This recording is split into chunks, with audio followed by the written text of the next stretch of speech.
লাগায়।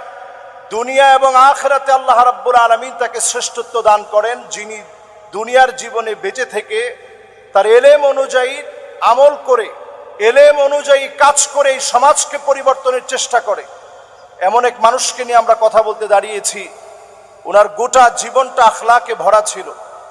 আমরা যতটুকুন ওনাকে দেখেছি, যতটুকুন সান্নিধ্য পেয়েছি, পুরাটাই আমরা দেখেছি ওনার আখলাকের দ্বারা উনি ওনার দিনকে, আল্লাহর দিনকে বিজয়ের জন্য চেষ্টা করেছেন।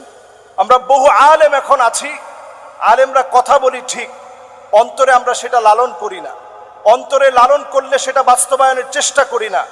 এমন আলেম তিনি ছিলেন, জালেমরা জুলুম করার পরে আল্লাহ রাব্বুল আলামিন তার দাম কমাননি, বরং দাম আল্লাহ তাআলা আরো বৃদ্ধি করে দিয়েছেন।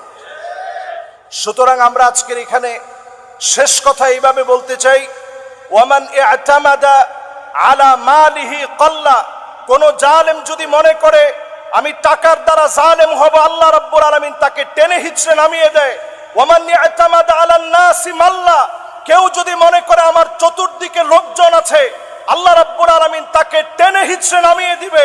কেউ যদি মনে করে ওয়ামান ইআতামাদা আলা আকলিহি দাল্লা, অনেক জ্ঞান আমার আছে, আল্লাহ তাআলা তাকে ডাস্টবিনে নিক্ষেপ করবে। ওয়ামান ইআতামাদা আলা সুলতানিহি যাল্লা, কেউ যদি মনে করে আমি ক্ষমতা পেয়েছি, এই ক্ষমতার চেয়ার কোনোদিন ছিন্ন হবে না, আল্লাহ তাআলা তাকে টেনে হিচড়ে ইতিহাসের আস্থা করে আল্লাহ তাআলা তাকে নিক্ষেপ করে। আল্লাহ রাব্বুল আলামিন আমাদেরকে এই চারটি বাক্য থেকে আল্লাহ রাব্বুল আলামিন আমাদেরকে হেদায়েতের পথ বেছে নেওয়ার তৌফিক দান করুক। আমাদের মুহতারাম মেহমান চলে আসছেন, আল্লামা কামাল উদ্দিন আব্দুল্লাহ জাফরি হাফিজাহুল্লাহ, উনি চলে আসছেন। আমরা তাকবীর দেই, লিল্লাহে তাকবীর, লিল্লাহে তাকবীর। আল্লামা সাঈদী একটি নাম, আল্লামা সাঈদী একটি ইতিহাস, আল্লামা সাঈদী একটি বিপ্লব, আল্লামা সাঈদী একটি রিভলিউশন।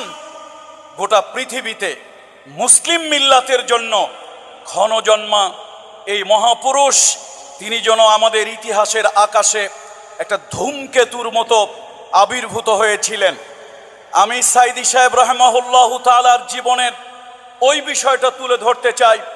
আমাদের দেশের অনেক বুজুর্গ উলামা একরাম ছিলেন, যাদের কদমের ধুলা আমরা শ্রদ্ধা ভরে গায়ে মাখি। তারা ওয়াজ মাহফিলগুলোতে, ইসলামী সভা সমাবেশে তারা কোনো বক্তব্য যখন রাখতেন, সাধারণত মসনবী অথবা লাইলি মজনু অথবা বিভিন্ন ধরনের শের আশআরগুলো তারা তাদের ওয়াজে তুলে নিয়ে আসতেন। সাঈদী সাহেব হচ্ছে সেই ব্যক্তিত্ব যার মাধ্যমে